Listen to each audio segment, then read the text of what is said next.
জুলাই আন্দোলনে অসংখ্য শিক্ষার্থী জনতাকে হত্যা করেছিল ফ্যাসিস্ট সরকার।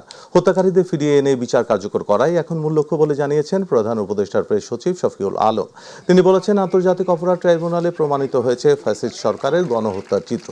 সকালে মাগুরা সরকারি উচ্চ বিদ্যালয় মাঠে আন্তঃ কলেজ ফুটবল টুর্নামেন্টের উদ্বোধন অনুষ্ঠানে তিনি কথা বলেন। প্রেস সচিব বলেন, একটি অবাধ, নিরপেক্ষ ও সুষ্ঠু নির্বাচনের লক্ষ্যে সরকার কাজ করছে। আগামী 15 ফেব্রুয়ারির মধ্যে সকল রাজনৈতিক দলের অংশগ্রহণে দেশে সুষ্ঠু নির্বাচন অনুষ্ঠিত হবে। ইতোমধ্যে নির্বাচন কমিশন সকল রাজনৈতিক দলের সাথে আলোচনা সম্পন্ন করেছে।